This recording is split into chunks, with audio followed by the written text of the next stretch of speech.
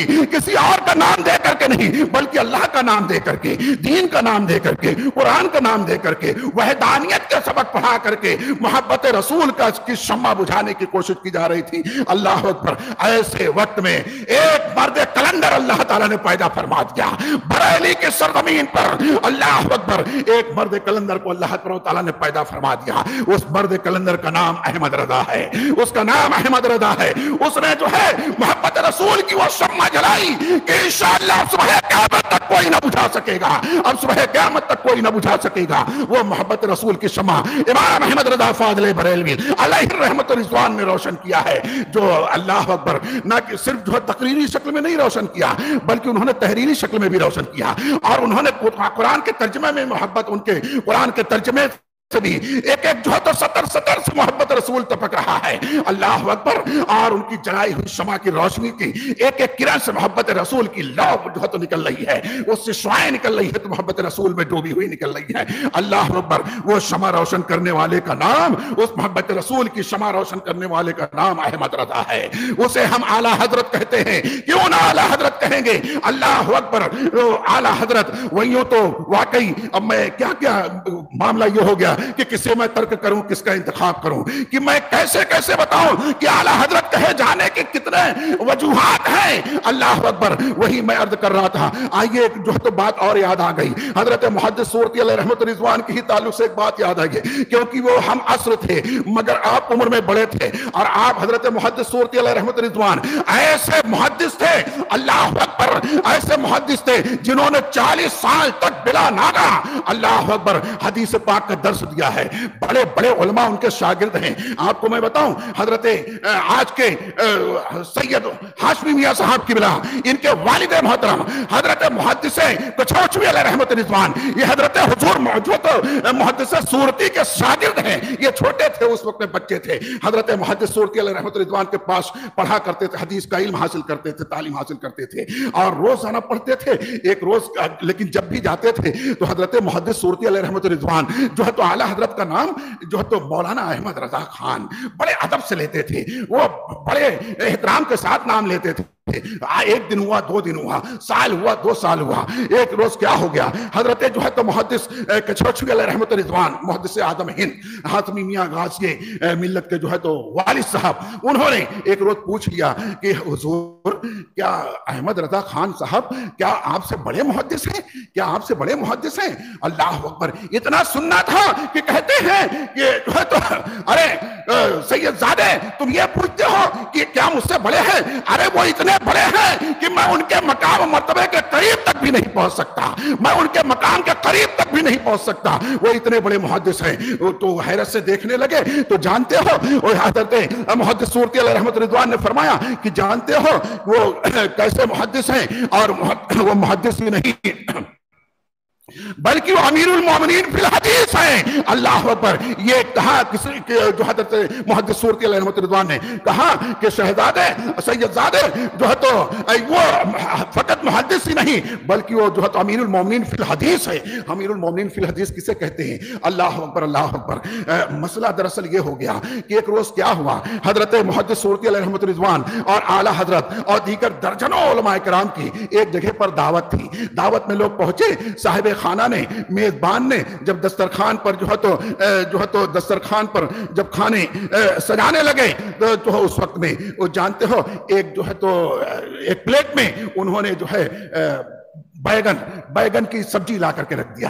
انہوں نے بیگن کی سبزی لا کر کے رکھ دیا۔ اب بیگن دیکھا تو بیگن دیکھ کر کے چونکہ عام طور سے لوگوں کو عجیب لگتا ہے کہ اتنی بڑی دعوت میں کوئی بیگن لا کے رکھ دیا، مگر چونکہ اب ان کی بات ہی کچھ اور تھی، جس کو جو پسند ہے، اور صاحب خانہ یہ چاہتا ہے کہ میں کیا کیا کھلا ڈالوں، کتنی مہمان نوازی کر ڈالوں۔ بہرکیف صاحب خانہ نے وہ بیگن کی سبزی لا کر کے سامنے رکھا اور دیگر چیزیں رکھی۔ اب بیگن کو جو تو پلیٹ میں دیکھتے ہی حضرت محدث سورتی علیہ رحمت رضوان رضوان نے اس پر جو ہے تو حدیث کہنا شروع کر دیا، یہ بیگن یہ ہے، اس کے تعلق سے نبی علیہ السلام نے یہ فرمایا ہے، یہ بیگن ایسا ہوتا ہے، اس کی جو ہے تو یہ فضیلت ہے، نبی علیہ السلام نے یہ فرمایا، اس طریقے سے ایک حدیث فرمایا، لوگ دیکھنے لگے کہ ارے اب بیگن پر بھی حدیث بتا رہے ہیں، یہ اتنے بڑے، یہ اس لیے بتا رہا ہوں تاکہ آپ سمجھو کہ حضرت محدث سورتی علیہ رضوان بھی کیسے محدث تھے۔ تو انہوں نے ایک حدیث پڑھی، لوگ دیکھنے لگے، ابھی لوگ حیرت میں ہی تھے کہ ایک حدیث پاک اور پڑھ دی بیگن کے اوپر، ابھی لوگ دیکھ ہی رہے تھے کہ ایک حدیث پاک اور پڑھ دیا، سنا دیا، یہاں تک کہ 1 2 3 4 5 6 7 حدیث پاک فقط اس بیگن کے اوپر حضرت محدث سورتی علیہ رضوان نے جو ہے تو سنا دیا مجمع کو۔ اب مجمع حیرت زدہ تھا اور اس وقت میں اعلیٰ حضرت بھی وہاں موجود تھے، اور آپ جو ہے تو دیکھتے رہے، تھوڑی دیر آپ نے توقف کیا اور خاموشی سے دیکھتے رہے، اس کے بعد دیکھا کہ اب محدث سورتی علیہ رضوان اب یہ خاموش ہو گئے ہیں، اب اعلیٰ حضرت حدیث پاک سنانا شروع کیا، حالانکہ عمر میں چھوٹے ہیں، پہلے ادب کیا کہ شاید اور سنائیں گے کیونکہ جانتے تھے کہ بیگن کے تعلق سے حدیث پاک اور بھی ہے تو ہو سکتا ہے اور سنائیں گے، تو ادب کے مارے خاموش رہے اور اس کے بعد آپ منہ تکتے رہے۔ جب حضرت محدث سورتی علیہ رضوان نے جو تو سنانا بند کر دیا، 7 حدیث آپ نے روایتیں سنائی، اس کے بعد اعلیٰ حضرت نے سنانا شروع کیا، تو 7 حدیث پاک اعلیٰ حضرت نے سنائی، کس موضوع پر؟ اس بیگن کے اوپر، اس بیگن کے تعلق سے، اس پیٹ میں رکھے ہوئے بیگن کے تعلق سے 7 حدیث پاک اعلیٰ حضرت نے سنایا۔ اب لوگ حیرت سے تکنے لگے کہ واقعی یہ احمد رضا بھی کیا عالم ہے اور کیا محدث ہے، اور اس طریقے سے لوگ بڑے علماء بھی موجود تھے، اللہ اکبر۔ اب اس کے بعد جب دیکھا کہ لوگ بڑے حیرت میں ہیں اور لوگ ایسا سوچ رہے ہیں کہ واقعی جتنا تھا سنا دیے، اس کے بعد دوبارہ پھر سنانا شروع کر دیا اعلیٰ حضرت نے، اب پھر سنانا شروع کیا، 1 سنایا 2 سنایا، بیگن کے اوپر حدیث پاک روایتیں پاک سنا رہے ہیں اور 7 روایتیں پھر سنا ڈالی، یہاں تک کہ 7 اور 7 14 روایتیں اس بیگن کے اوپر اعلیٰ حضرت نے سنایا، اور جو ہے تو 7 روایتیں حضرت محدث سورتی علیہ رضوان نے سنایا تھا، اب یہ 7 ہو گئے، 21 روایتیں ہو گئی، اللہ اکبر۔ لوگ حیرت زدہ ہیں کہ اتنا تو ہم نے کبھی کسی کتاب میں پڑھا نہیں تھا، آج یہ پہلی مرتبہ اتنا سننے کو مل گیا ہے میرے دوستوں۔ تو اب حیرت میں علماء کرام کی پوری جماعت پڑی ہے وہاں پر موجود جو ہے۔ اب اس وقت میں اعلیٰ حضرت نے جب دیکھا کہ سب حیرت ہیں، اب اس کے بعد حدیث نمبر 1 سے اب اس کا آپ نے جو ہے تو اس کی سند بتانا شروع کی، سند اور راویان کا نام بتانا شروع کیا، جو حضرت محدث سورتی علیہ رحمہ نے پہلے 7 روایتیں بیان کی تھی، اس کا بھی آپ نے پہلے 1 نمبر سے بیان کیا اور کہا دیکھو یہ روایت جو آئی ہے، یہ جو حدیث پاک علامہ نے محدث نے بتایا ہے، بیان کیا ہے، اس کے فلاں راوی میں یہ کمی ہے۔ اس کے بعد دوسری حدیث پڑھی اور اس راوی میں، اس کے روایت کے راوی میں حدیث میں کمی نہیں ہے، حدیث تو حدیث ہے، حدیث ہوتی کیسے؟ حدیث تو جو بھی ہے وہ حدیث مصطفیٰ ہے، فرمان مصطفیٰ ہے، اس میں کمی نہیں ہوتی ہے۔ جو کمی اور حدیث پاک کے جو اقسام ہوا کرتے ہیں، جو اس کے درجات ہوا کرتے ہیں، وہ راویان حدیث کے اعتبار سے ہوا کرتے ہیں۔ کوئی اگر راوی بہت کمزور ہے، کوئی ضعیف ہے، کوئی کی بینائی کمزور ہے، کسی کی یادداشت کمزور ہے، کسی کا تقویٰ اللہ نہ کرے کہ میں کچھ کمی ہے، اس طریقے سے اگر رہتے ہیں تو ان کی وجہ سے جو ہے تو حدیث کبھی جو ہے تو کوئی صحیح رہتی ہے۔ صحیح حدیث کسے کہتے ہیں؟ جس حدیث پاک کو آج بھی آپ سمجھ لو، تھوڑا سا میں اشارہ دے کر گزر جاؤں گا کہ جو حدیث پاک، جن حدیث پاک اور روایتوں کو امام بخاری اور امام مسلم نے نقل کیا ہے، دونوں نے جسے نقل کیا ہے وہ حدیث صحیح ہے، یہ بالکل گارنٹیڈ بات ہے اور وہ صحیح ہے۔ اس کے بعد تو صحیح حدیث ہوتی ہے، پھر حسن حدیث ہوتی ہے، پھر جو ہے تو ضعیف حدیث ہوتی ہے، بہرکیف ان کی بھی قسمیں ہوتی ہیں بہرکیف۔ تو اب جو ہے تو ضعیف اور حسن جو ہوتی ہے تو راویان حدیث کے اوپر کی وجہ سے ہوتی ہے۔ تو بہرکیف اعلیٰ حضرت نے بتایا، اور پھر تیسری حدیث جو حضرت نے سنائی تھی، اس کے فلاں راوی میں یہ کمی ہے، چوتھی میں یہ کمی ہے، پانچویں میں یہ کمی ہے، یہاں تک کہ 7 گنا دیا۔ اس کے بعد پھر جو آپ نے سنایا تھا ان کے راویان حدیث اور سند میں کہ اس کو انہوں نے نقل کیا ہے، جبکہ انہوں نے اس سے نقل کیا ہے، جبکہ ان کے اندر یہ جو ہے تو تھوڑا سا کمزوری پائی جاتی تھی۔ اس طریقے سے سب روایتوں کو آپ نے بتایا کہ دیکھیے یہ روایتیں تو ہیں مگر ان کے راویان حدیث میں یہ معاملات بھی ہیں، اور اس کے بعد آپ نے اس میں سے جو صحیح روایتیں تھیں، جو بالکل صحیح تھیں، ان کو بھی آپ نے بیان کر دیا، یہ بالکل صحیح روایتیں ہیں اور یہ اس میں کوئی شک و شبہ کی گنجائش نہیں ہے۔ میرے عزیزو، میرے دوستو، بہرکیف عرض کرنے کا مطلب یہ ہے کہ یہ سننے کے بعد لوگ حیرت زدہ رہے.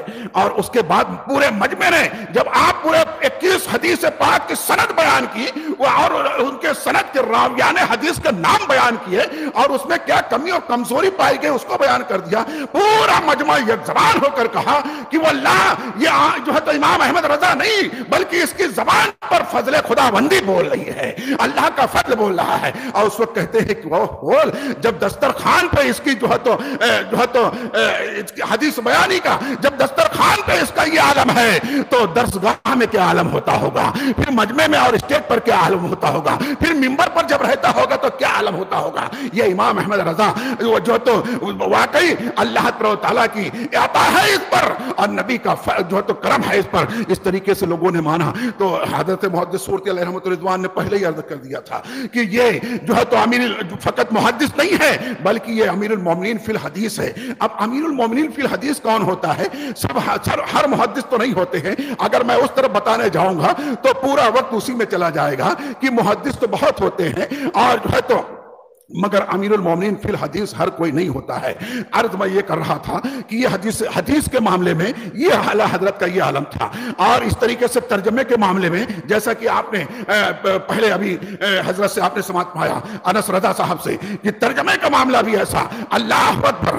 آپ جو تو قرآن مجید کے پہلے پارے کو اٹھا لیں, آپ جو تو پہلے پارے کو اٹھا لیں اور اس میں اس طریقے سے ابھی پہلے پارے کی دوسری سورہ یعنی سورہ بقرہ کو آپ پڑھیں. سورہ بقرہ میں آپ پہنچے اور جو ہے تو اس میں اب لوگوں نے ترجمہ کیا کہ بے شک جو ہے تو لوگوں نے ترجمہ کیا, بہت سے تراجیم سامنے ہیں. لوگوں نے ترجمہ کیا کہ بے شک وہ لوگ ایمان لانے کے نہیں, چاہے جن کو چاہے تم ڈراؤ یا نہ ڈراؤ وہ ایمان لانے کے نہیں. اللہ اکبر. لوگوں نے یہ ترجمہ کیا مگر اعلیٰ حضرت نے ہوا یہ کہ انہی لوگوں میں جس وقت میں جن لوگوں نے اس وقت میں حضور علیہ السلام کو جو ہے تو کلمہ پڑھنے سے انکار کیا تھا اور مخالفت کی تھی, ان میں کئی لوگ ایسے بھی گزرے جو بعد میں ایمان لے آئے. حالانکہ اس وقت جب وہ آیت پاک نازل ہوئی اس کا جو شان نزول ہے اس وقت میں یہ اللہ نے نازل فرمایا جس کا ترجمہ لوگوں نے عام طور سے کیا کہ یہ لوگ ہیں میرے نبی, یہ لوگ ایمان لانے والے نہیں ہیں, ان کو ڈراؤ یا نہ ڈراؤ سب برابر ہے, یہ ایمان لانے کے نہیں. تو اللہ اکبر. مگر اس میں سے کچھ لوگ بعد میں ایمان لے آئے. اب یہ بات اگر اسی ترجمے پر بات رہ جاتی, اگر اعلیٰ حضرت ایک محسن جو انسانیت بن کر کے محسن سنیت اور مسلک بن کر کے اگر اللہ تعالیٰ نے اعلیٰ حضرت کو نہیں بھیجا ہوتا اور وہ ترجمہ وہ پیارا سا ترجمہ نہیں فرمایا ہوتا تو بات آج کہاں سے کہاں آ گئی ہوتی. لوگوں کو مخالفین کو بولنے کا موقع مل جاتا, ادیان باطلہ کے ٹھیکیداروں کو بولنے کا موقع ملتا. مگر قربان جائیے اعلیٰ حضرت کے اس ترجمے پر.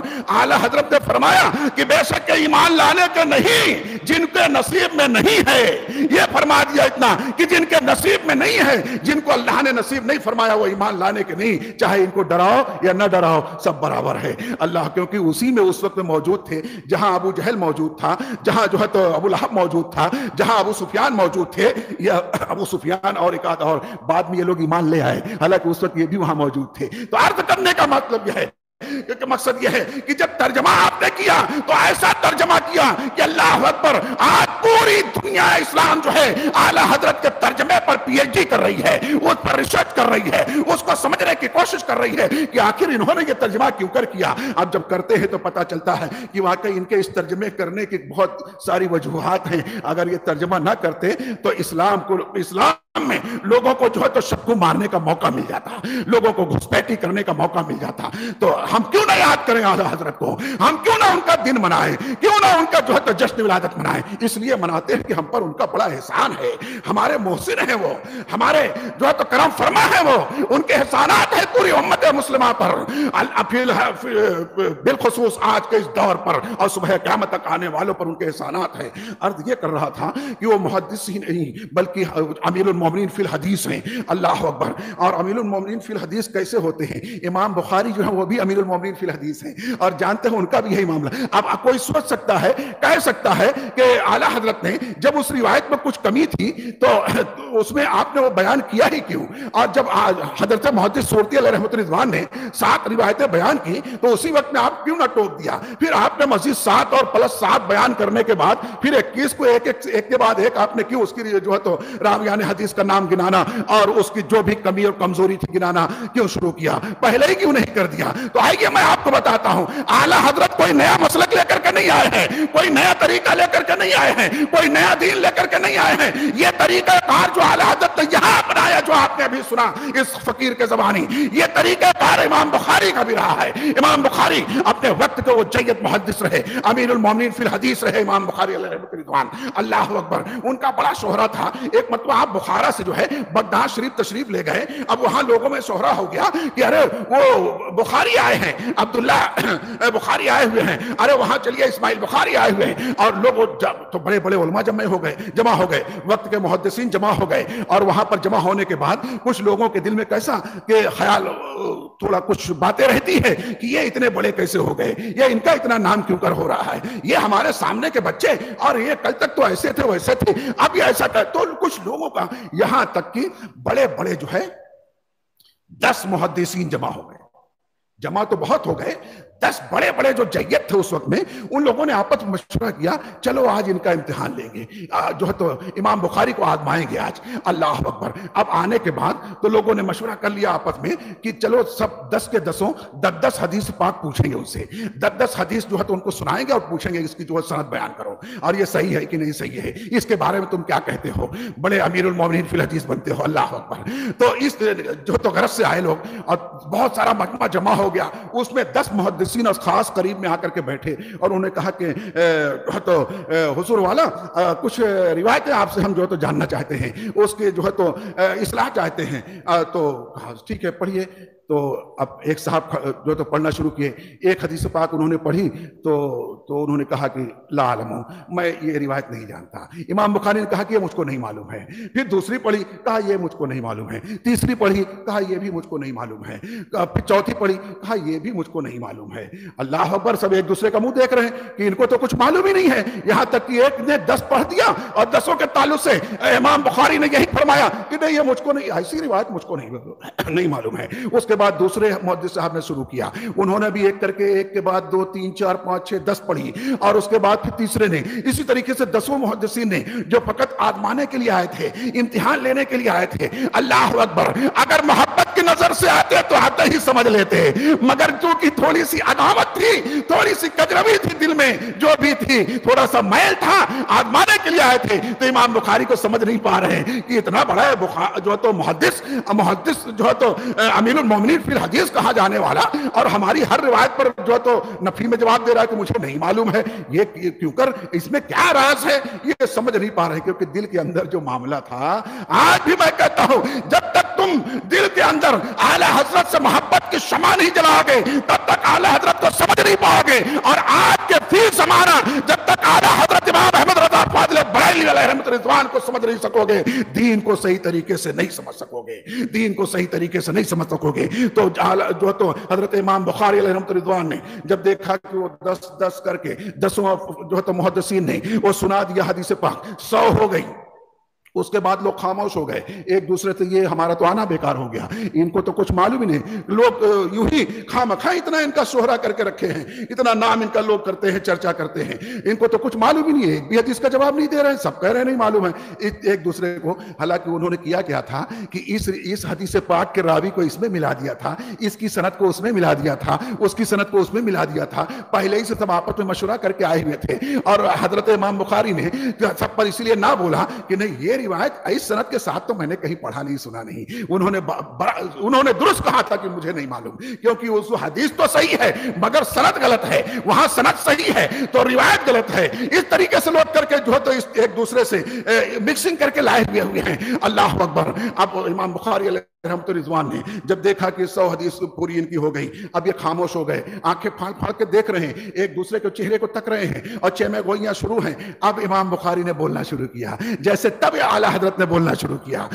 اب امام بخاری نے بولنا شروع کیا. اب کہا کہ دیکھو جو حدیث نمبر 1 کہاں گئے، آپ نے کہا تھا حدیث نمبر 1، ہاں تو حدیث نمبر 1 کو 1 نمبر کہہ کے بلا رہے ہیں. حدیث نمبر 1 آپ نے جو پڑھا نا، اس کی حدیث تو ہے وہ، لیکن اس کی سند صحیح نہیں ہے. آپ نے جو راویان کا نام راویان حدیث کا نام بتایا وہ غلط ہے. وہ راوی اس حدیث پاک جو آپ نے پڑھا نا, آپ نے کتنا 39 نمبر حدیث پاک آپ نے پڑھی ہے, ہاں 39 نمبر آپ نے پڑھی ہے, ہاں 17 نمبر آپ نے پڑھی ہے, وہ راوی 17 نمبر والی حدیث کے ہیں اور وہ راوی 1 نمبر والی حدیث کے ہیں. اللہ اکبر, آپ سب کی آنکھیں پھٹی کی پھٹی. ایک ہوتا ہے کہ 100 کی جو ہے آگے پیچھے کر کے راویان حدیث کا نام بتا دینا, مگر یہاں سیریل نمبر سے بتا رہے ہیں. 1 نمبر جو تم نے پڑھی تھی اس کے راوی یہ نہیں بلکہ یہ ہیں. 3 نمبر جو پڑھی تھی یہ ہیں. 15 نمبر جو آپ نے پڑھی تھی اس کے راویان حدیث یہ ہیں, اور 17 نمبر جو آپ نے پڑھی تھی وہ سند یہ ہے, اور 39 نمبر کی سند یہ ہے, اور جو اس طریقے 70 نمبر کی سند یہ ہے, حتیٰ کہ 99 نمبر کی سند یہ ہے, اور 100 نمبر کی سند یہ ہے. وہاں مکمل کر کے بتا دیا. سب ایک دوسرے کو منہ دیکھنے لگے کہ بات تو بالکل صحیح کہی تھی, ہم نے جو کچھ بھی جو ہے تو یہ ہم نے چال چلی تھی ساری چال ہماری ناکام ہو گئی. واقعی مان گئے یہ جو ہے تو امیر المومنین فی الحدیث ہے. اور کہا کہ ہے بخاری اس وقت تمہاری زبان پر تمہارا علم نہیں بول رہا ہے بلکہ اللہ کا فضل بول رہا ہے, اللہ کا فضل بول رہا ہے. میرے دوستوں, تو جو باتیں وہاں تھی اعلیٰ حضرت نے اسی طریقے کار کو یہاں اپنایا تو کسی کو بولنے کی نوبت نہیں آئی. مجمع نے بھی کہا کہ اے امام احمد رضا, اے احمد رضا, اس وقت تیرا علم نہیں بول رہا ہے, تیری زبان پر اللہ کا فضل بول رہا ہے. میرے دوستوں, تو اعلیٰ حضرت نے کوئی نیا طریقہ نہیں لایا ہے, کوئی نیا مسلک نہیں ہے اعلیٰ حضرت کا, بلکہ میں تو کہتا ہوں جتنے بھی جو ہے تو باطل فرقے والے ہیں, جتنے بھی فرقہ باطلہ ہیں, سب کو میری طرف سے دعوت ہے, اور سب کو بلکہ یوں میں چیلنج کرتا ہوں کہ جتنے بھی ہیں آپ جو ہے تو اپنی کتابوں کو بھی لے کر کے آئیں, جو چھپا کر کے رکھے ہیں وہ بھی لے کر کے آئیں, جو چھپا کر کے لائے ہیں وہ بھی لے کر کے آئیں, اور اعلیٰ حضرت کی کتابوں کو بھی سامنے لے کر کے آئیں. اور اس کے بعد جو ہے تو سنہ عیسوی جو ہے تو 1272 سے پہلے, اللہ اکبر, 12ویں صدی سے پہلے جو ہے تو جتنے بھی علماء کرام ہیں, جتنے بھی جو ہے تو محدثین ہیں, جتنے مترجمین مفسرین ہیں, اور جتنے بھی جو تو اس طریقے سے مبلغین اور خطبہ گزرے ہیں, جتنے بھی علماء گزرے ہیں, جتنے بھی مصنفین گزرے ہیں, سب کی کتابیں لے آؤ, حدیث کی بھی لے آؤ, قرآن کے ترجمے کو بھی لے آؤ, تفسیر قرآن بھی لے کر کے آؤ, اور فقہ کی کتابیں بھی لے کر کے آؤ, ساری کتابیں لے کر کے آؤ, اور اس میں ڈھونڈو کہ اس میں تمہارا عقیدہ جو آج ہے وہ ملتا ہے کہ ہمارا عقیدہ جو آج ہے وہ ملتا ہے. اعلیٰ حضرت نے وہی عقیدہ بیان کیا ہے جو 1400 سال پہلے سے عقیدہ چلا آیا ہے. جو عقیدہ صحابہ کرام, وہی عقیدہ اعلیٰ حضرت نے بیان کیا ہے, وہی طریقہ اعلیٰ حضرت نے بتایا ہے. جو عقیدہ تابعین کا تھا وہی عقیدہ اعلیٰ حضرت نے بتایا ہے. جو عقیدہ تبع تابعین کا تھا وہی عقیدہ اعلیٰ حضرت نے بتایا ہے. کون کہتا ہے مسلک اعلیٰ حضرت نیا مسلک ہے؟ یہ نیا مسلک نہیں ہے بلکہ نام نیا ہے, مسلک وہی پرانا ہے. نام نیا بھی کرنے کی وجہ یہ ہے, میں عرض کرتا ہوں میرے دوستوں, نام نیا کیوں ہو گیا؟ آج مسلک اعلیٰ حضرت ہم کیوں کہتے ہیں؟ وقت کی ضرورت کیوں یہ بن گئی؟ مسلک اعلیٰ حضرت آج ہم کیوں کہتے ہیں؟ اس کی وجہ یہ ہے کہ آج آپ دیکھتے ہیں, کل تک جو لوگ اپنے آپ کو دیوبندی کہنے پر فخر محسوس کرتے تھے, کل تک جو لوگ اپنے آپ کو وہابی کہنے پر فخر محسوس کرتے تھے, کل تک جو لوگ اپنے آپ کو اہل حدیث کہنے پر فخر محسوس کرتے تھے, یہاں تک کہ کل تک جو لوگ اپنے آپ کو جماعت اسلامی کہنے پر فخر محسوس کرتے تھے, آج سب کے سب اپنے آپ کو اہل سنت کہنا چاہ رہے ہیں. آج سب کی بولی ہوتے جا رہی ہے, اپنی کتابوں میں لکھ رہے ہیں, تحریریں ان کی آ رہی ہیں کہ ہم اہل سنت ہیں, ہم اہل سنت ہیں. تقریروں میں کہہ رہے ہیں ہم اہل سنت ہیں, ہم ہی اہل سنت ہیں, اور ہم ہی ناجی جماعت ہیں. کیونکہ ناجی جماعت تو بس سنی جماعت ہے. ناجی جماعت یعنی نجات پانے والی جماعت جو ہے, یہ مغفرت پانے والی جو مغفور ہو جماعت ہے, جو نجات پانے والی جماعت ہے, وہ جماعت اہل سنت ہے. اور اہل سنت کے جو ہے تو علم بردار اعلیٰ حضرت ہیں, اس کے ماننے والے ہم ہیں. اعلیٰ حضرت زندہ باد, مطلب کہ اعلیٰ حضرت زندہ باد جو ہم کہتے ہیں تو یوں ہی نہیں کہتے. آج ہر کوئی کوشش میں لگا ہوا ہے کہ ہم سنی ہیں, ہم اہل سنت ہیں, ہم اہل سنت ہیں. اب تو کعبے کا امام بھی کہتا ہے کہ ہم اہل سنت ہیں. اب تو جو ہے تو اس طریقے سے دیوبند کا مفتی بھی کہتا ہے کہ ہم اہل سنت ہیں. اللہ اکبر. اب تو جو ہے تو جماعت اسلامی کا جو ہے تو مفکر بھی کہہ رہا ہے کہ ہم اہل سنت ہیں. اب تو اہل حدیث کا ٹھیکیدار بھی کہہ رہا ہے کہ ہم اہل سنت ہیں, کیونکہ ہر کوئی جانتے ہیں کہ اہل سنت ہی نجات پانے والے ہیں, اور یہی عقیدہ درست ہے. تو سنو, اگر گدھے کو اوپر شیر کا کلر مار دیا جائے تو گدھا شیر نہیں ہوتا ہے.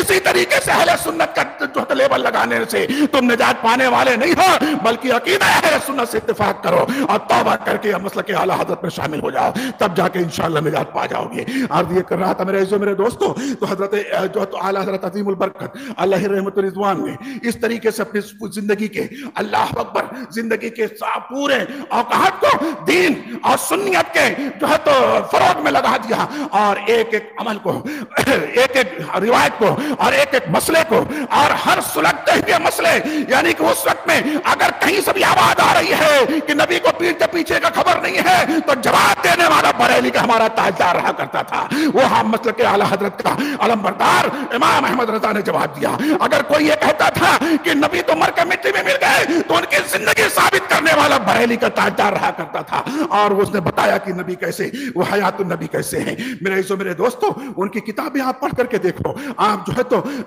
فقہ جو ہے تو ترجمے اکثر کنز الایمان لوگ پڑھتے ہیں، پڑھنا بھی چاہیے، اور ان کے فقہ کی کتابیں آپ احکام شریعت لے کر پڑھ لو، آپ فتاوی رضیہ لے کر پڑھ لو، آپ جو ہے تو اس طریقے سے ان کی علم غیب پر لکھی ہوئی کتابوں کو لے کر کے پڑھ لو، الدولۃ المکیہ لے کر کے پڑھ لو۔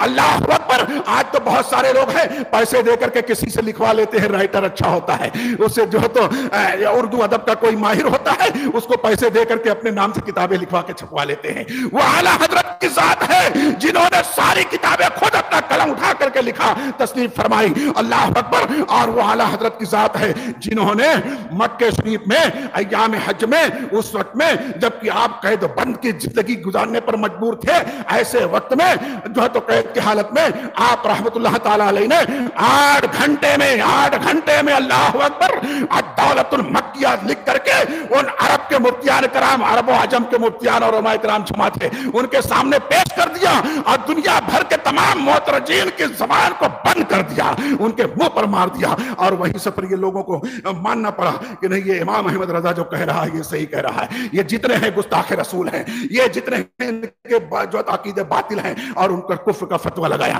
اور ایسا کفر کا فتویٰ ان پر ہے۔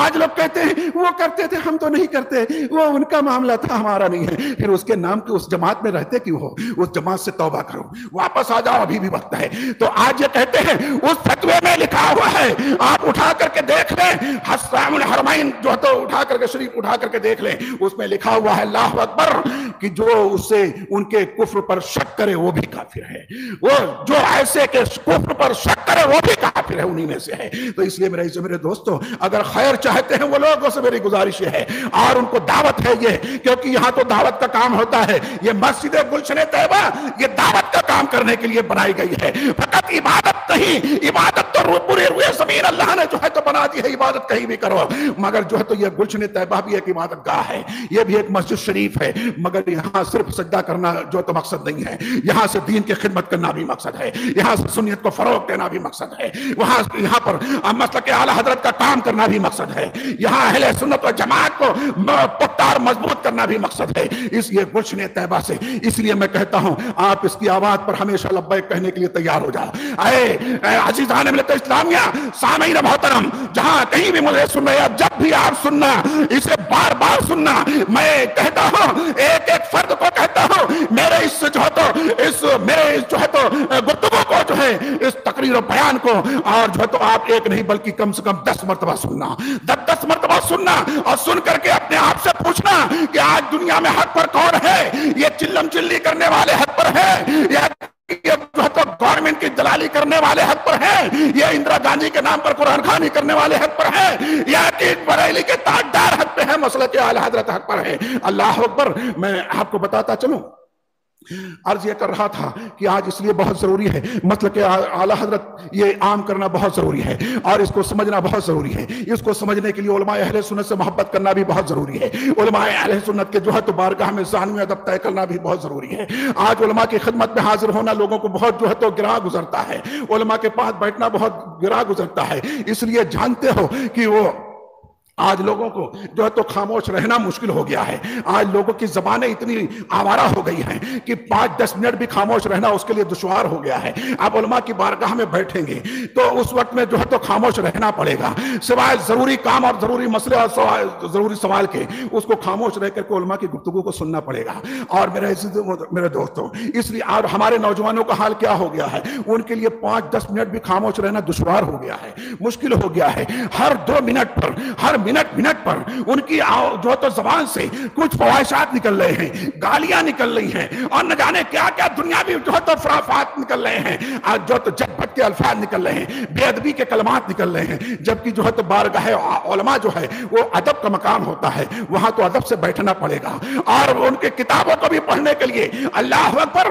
آج تو یوں ہی لوگ اب تو موبائل پر لوگ کتابیں پڑھ رہے ہیں، اب تو اس پہ فتوے پوچھ رہے ہیں کہ موبائل میں قرآن شریف کی تلاوت کرنے کے لیے وضو ضروری ہے کیا؟ ارے پاگلے، تجھے سمجھ میں نہیں آتا، قرآن کہیں بھی ہے، کہیں بھی ہے، مانا کہ موبائل پر موبائل کے اندر قرآن پاک اگر تو پڑھ رہا ہے اور اس پر تیرا ہاتھ جو ہے تو اسکرین پر ہے، قرآن پر نہیں ہے، ایسی صورت میں بغیر وضو کبھی پڑھنے کے علماء نے اجازت دی ہے.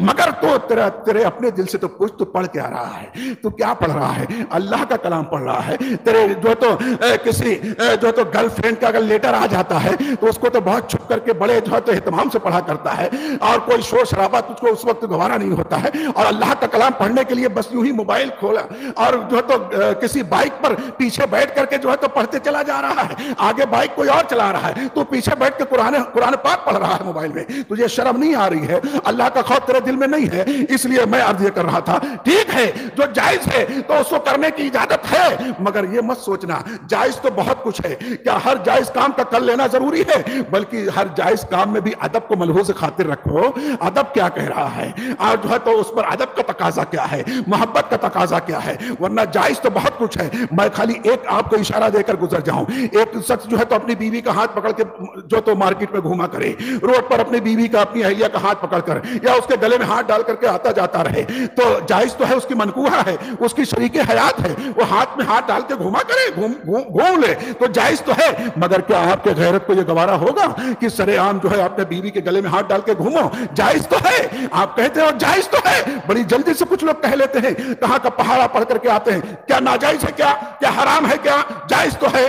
اللہ اکبر. اور کچھ ایسے لوگ بھی پڑے ہوئے ہیں جو اس طریقے کی باتوں کو بتا دینے میں اپنے آپ کو بہت یعنی اہمیت سمجھتے ہیں، بہت بڑا سمجھتے ہیں کہ میں نے وہ باتیں بتا دی جو کوئی نہیں بتاتا تھا. ارے کوئی نہیں بتاتا، اس میں کچھ وجہ تھی، اس میں کچھ وجہ تھی. ہمارے کئی علماء ہیں، میں نے ایک عالم مفتی صاحب سے سوال کیا کہ حضرت یہ اس کا کیا جواب ہے؟ مفتی صاحب نے اطمینان بس جواب دے دیا. میں نے کہا مگر یہ تو ایسا ہے اور یہ اور ویسا ہے، فلاں کتاب میں ایسا ہے. مفتی صاحب نے برجستہ کہا کہ ارے خاموش ہو جاؤ، برجستہ کہا خاموش ہو جاؤ. ایسے بہت سارے مسئلے ہیں کہ اگر میں منبر پر بیٹھ کر ان مسئلوں کو بیان کر دوں تو لوگ مجھ کو جوتے ماریں گے. حالانکہ وہ مسئلے درست ہیں لیکن ان کو بیان نہیں کیا جاتا، ان کو بیان نہیں کیا، کوئی وجہ سے اس کو جو ہے تو بیان نہیں کیا جاتا. عزیزان ملت اسلامیہ، تو آج حال یہ ہے کہ لوگ موبائل کی دنیا میں جو ہے تو مگن ہو گئے ہیں اور اسی پر جو ہے تو ننگی تصویریں بھی دیکھ رہے ہیں، اسی پر جو ہے تو قرآن کی تلاوت بھی کر لے رہے ہیں. تجھے کبھی لذت ملے گی؟ کبھی تجھے لذت مل پائے گی؟ کبھی اس سے محبت ہو پائے گی؟ عرض یہ کر رہا تھا. اللہ اکبر، اللہ اکبر. میرے عزیزو، میرے دوستو، اسی طریقے سے اعلیٰ حضرت میں نے پہلے ہی کیا، پہلے ہی کہا کہ وقت تو مجھے ہمیشہ کم پڑ جاتا ہے. بہرکیف مجھے غالباً اشارہ بھی ہو رہا ہے کہ جو تو بس کیا جائے، 12:30 ہو گئے ہیں.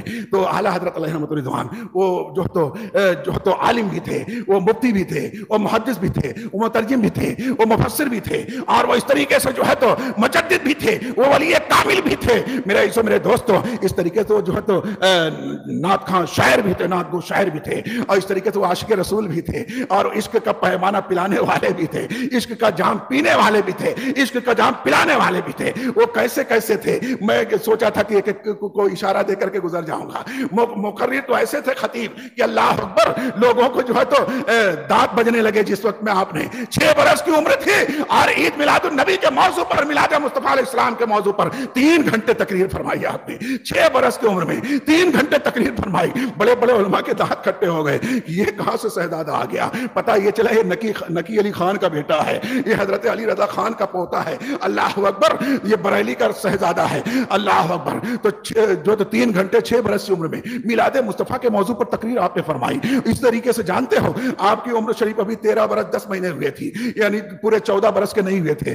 اللہ اکبر. مگر آپ جو تو فراغت آپ کی ہو گئی، دستار بندی آپ کے جو ہے تو والد صاحب نے دے دیا. اور اس کے بعد آپ جانتے ہو ایک روز ہوا یوں کہ آپ نے ایک فتویٰ لکھا، ایک سوال آیا، استفتاء کسی نے کیا اور وہ بڑا ہی مشکل تھا، بڑا پیچیدہ مسئلہ تھا۔ وہ مسئلہ رجعات کا تھا کہ کوئی بچہ اگر کسی غیر عورت کا یا کسی کا دودھ پی لے تو اس کے ساتھ اس کا کیا حکم آئے گا؟ اس سے پردہ لازم ہوگا؟ کیا اس کا حقیقی بیٹے کی طرح ہو جائے گا؟ کیا اس کے ساتھ اس کے بیٹی سے اس کا، یعنی یہ رجعات کا مسئلہ بڑا پیچیدہ ہوتا ہے۔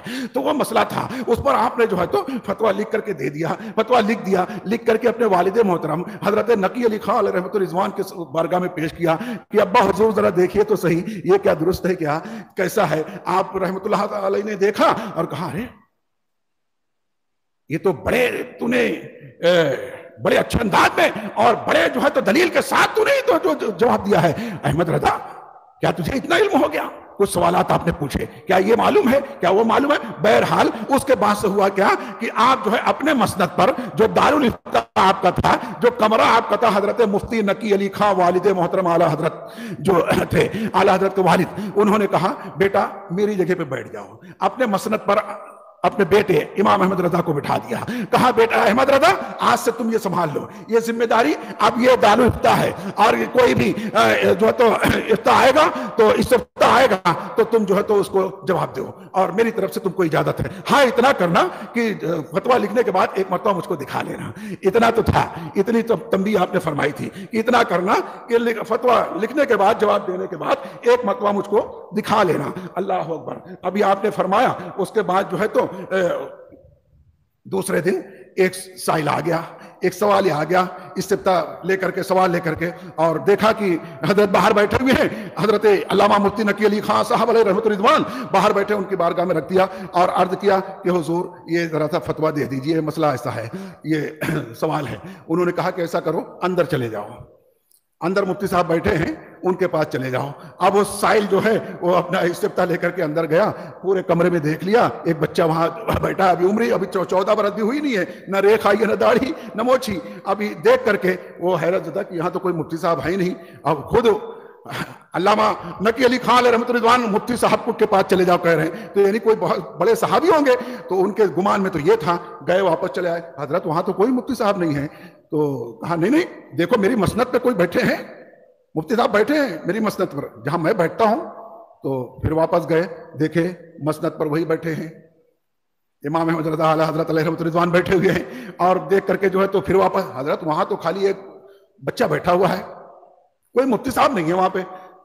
ارے کہاں آج کل وہی مفتی صاحب ہیں، فتویٰ نویسی وہی سنبھالے ہوئے ہیں، وہی مفتی صاحب ہیں، جاؤ ان کے پاس جاؤ اور وہی فتویٰ دے دیں گے۔ اللہ اکبر میرے دوستو، اور وہ لے کے گئے اور اعلیٰ حضرت نے فتوی جو ہے تو فتویٰ دیا۔ کہنے کا مطلب یہ ہے کہ اس طریقے سے 6 برس کی عمر میں آپ خطیب بن گئے، اعلیٰ جو ہے تو عظیم الشان خطیب بن گئے، مقرر بن گئے، اور 14 برس کی عمر نہیں ہوئی تھی ابھی، اور جو ہے تو آپ جو ہے تو مفتی بھی بن گئے اور فتویٰ نویسی بھی کرنے لگے۔ اب یہ 14 برس کی بات جی تو چاہتا تھا میں 2-3 گھنٹے بولوں، مگر اب وقت کا تقاضا ہے کہ مجھے ہٹنا ہی پڑے گا آپ کے سامنے سے۔ تو بہر کہ پریزو میرے دوستو، کچھ لوگ کہتے ہیں اشرف علی تھانوی، اللہ اکبر، نام لینا ہی پڑ جاتا ہے کبھی کبھی۔ کچھ لوگ کہتے ہیں کہ امام احمد رضا اور اشرف علی تھانوی دونوں ایک ساتھ مدرسہ دارالعلوم دیوبند میں پڑھتے تھے، اور آپس میں حلوے پراٹھے کے اوپر جھگڑا ہو گیا، تو اس کے لیے جو ہے تو اعلیٰ حضرت جو تھے امام احمد رضا، وہ بریلی شریف واپس آ گئے مدرسہ چھوڑ کر کے، اور یہاں پر خود کا مدرسہ بنا دیا منظر اسلام، اور وہاں سے جو ہے فتویٰ دینے لگے دارالعلوم دیوبند کے خلاف اور اشرف علی تھانوی کے خلاف فتویٰ دینے لگے۔ اللہ اکبر۔ جس وقت میں اعلیٰ حضرت علیہ رحمۃ الرضوان وہ فتویٰ نویسی کر رہے تھے، حالانکہ آپ کی 14 برس کی مکمل عمر ابھی نہیں ہو پائی تھی، 1272 ہجری میں آپ کی ولادت ہوئی، اور اس کے بعد جو تو 1200 جو تو آپ کے 14 برس، اب 72 میں آپ جو تو 14 اور جوڑ دیں، کتنا ہو گیا 86، 1286 میں 2 مہینہ کم ابھی ہے، آپ نے فتویٰ دیا۔ اور اس وقت میں یہ اشرف علی تھانوی ابھی تو جو تو 4 پیر سے چلنے والا تھا، گھٹنے کے بل چل رہا تھا، کھڑے بھی نہیں ہونے آتا تھا۔ بہر کہ پریزو میرے دوستو، تو بہت سارے لوگوں کی عمارتیں جھوٹ کی بنیاد پر ہی قائم ہیں، وہ سمجھتے ہیں یہ ہماری جو تو عمارت کبھی نہ گرے گی اور کبھی نہ جو تو ڈھہ پائے گی۔ جھوٹ پر رہنے والی عمارت آج نہیں تو کل مسمار ہونا ہی ہونا ہے، اور سچائی پر قائم ہونے والی عمارت انشاءاللہ صبح قیامت تک چلتے رہے گی، اور اس کے سائے میں آنے والے انشاءاللہ ہر جو ہے تو خاص و عام اس سے انشاءاللہ فیض یاب ہوتے رہیں گے۔ اللہ تعالیٰ ہم تمام مسلمانوں کو، بہت ساری باتیں میرا جی کہا چاہتا تھا، میں بہت کچھ بولتا، لیکن بہرکیف اللہ تعالیٰ ہم کو تھوڑے بولے ہوئے کو بہت زیادہ سمجھ کر کے اسے عام کرنے، اس پر عمل کرنے کی توفیق عطا فرمائے۔ دوران گفتگو بیان اگر مجھ سے کوئی سہوا یا قصدن کوئی بھی غلطی ہو گئی ہے، اللہ تعالیٰ معاف فرمائے، اور جو ہے تو استغفر اللہ ربی من کل ذنب واتوب الیہ، استغفر اللہ ربی من کل ذنب واتوب الیہ۔ اللہ تعالیٰ ہم سب کو نیکیوں کی توفیق عطا فرمائے۔ مسلک اعلیٰ زندہ باد، مسلک اعلیٰ حضرت زندہ باد، پائندہ باد۔ السلام علیکم۔